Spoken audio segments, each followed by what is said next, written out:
আমার দয়াল নামে এত মধু আমরা রে কইরাছে জাদু গো। সবাই আমার সাথে বলবেন, পরে দেখা দিয়া কুলে নিয়া দেখা নিবাও মনের বেদনা আমার মন হইয়াছের দেওয়ানা দয়াল নামে এত মধু দয়াল খাইলে মধু ফুরাই না আমার মন হইয়াছের দেওয়ানা ওরে তোমারে পাইবার আশে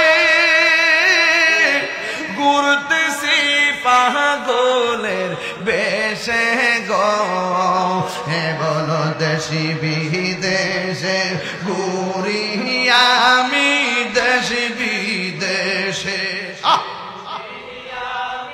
পাইতে তাহার ঠিকানা আমার মন হইয়াছের দেওয়া না বলুন মুর্শিদি নামে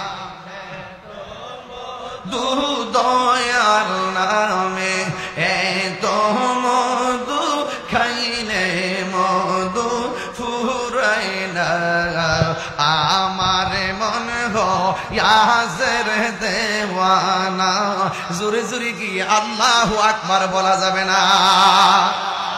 এই মুহূর্তে যদি কেউ আমার আক্রমণ করতে আসে আপনারা কি করবেন? হ্যাঁ আচ্ছা বাবা বল। আরে বাপরি বাপ দেখেন কি অবস্থা এখন। তাইলে এইটা হইলো মুসলমানদের চরিত্র। কোন জায়গায় যদি কোনো মুসলমান কোনো আক্রমণের শিকার হয় তাহলে আরেকজন মুসলমান তারে সহযোগিতা করার জন্য যেতে হবে। এই যে ফিলিস্তিন যে মুসলমানরা আক্রমণ হয়েছে, আমরা বাংলাদেশে কি প্রতিবাদ করি নাই? ঢাকা শহরকে আমরা যাই নাই? বিভিন্ন বড়ুরা থেকে প্রোগ্রাম করি নাই? চাঁদপুর হাজীগঞ্জকে প্রোগ্রাম করি নাই? জুয়াকে প্রোগ্রাম করি নাই? যেখানে গেছি সেখানে কি প্রোগ্রাম করি নাই? এটার নিয়ম হলো যেখানে পৃথিবীর প্রত্যেকটা মুসলমান হলো একটা দেহের মতন, যে কোনো জায়গায় মুসলমান যদি আঘাতপ্রাপ্ত হয় আরেকটা মুসলমান তার পাশে দাঁড়াতে হবে। কথা বলেন ঠিক কিনা? ঠিক এইভাবে যখন নবীর সাহাবী তার পিঠের মধ্যে আঘাত করলো, জিহ্বার মধ্যে আঘাত করলো এবং জিহ্বার মধ্যে পুরাইয়া দিল, তখন নবীর একজন সাহাবী খবরটা পাইয়া দৌড়াইয়া চলে গেছে ওই সাহাবীর কাছে, যাইয়া বলতেছে, হে পাগলা সাহাবী, তুমি কাকে ভালোবাসো? কয় আমি আল্লাহকে ভালোবাসি। কয় আল্লাহকে যে ভালোবাসো আল্লাহ জানে কি জানে না? কয় জানে। আর কাকে ভালোবাসো? কয় নবীকে ভালোবাসি। নবীকে যে ভালোবাসো আল্লাহ জানে কি জানে না? আর রসুল জানে কি জানে না? কয় হ্যাঁ রসুল জানে। তাইলে একটা কাম করো, কিছুক্ষণের জন্য গোপনে গোপনে আল্লাহরে ডাকো। আল্লাহ তো মনের খবর জানে, রসুল তো মনের খবর জানে। তাইলে একটা কাজ করো, তাহলে আপাতত নীরবে নীরবে আল্লাহর জিকির করো, নীরবে নীরবে নবীর দুরূদ পড়ো, নীরবে নীরবে নবীর শান গাও, নীরবে নীরবে আল্লাহর শান গাও। এবার ওই সাহাবী ডাক দিয়ে কয়, হে আবু বকর, এতক্ষণ তারা আমাকে আঘাত করেছে, এতক্ষণ আমাকে আমার জিহ্বা পুরাইয়া দিয়েছে, আমি আঘাত পাই নাই, আমার কাছে শান্তি লাগছে, কারণ প্রেমের আগুন জ্বলে দ্বিগুণ। কথা বলেন ঠিক না বেঠিক?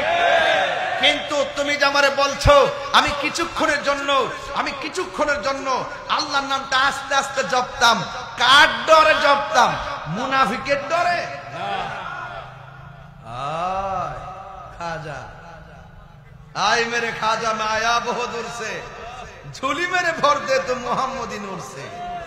की बुझो कथा? आय रतने रतन छिने भ्रमणे छिने मधु।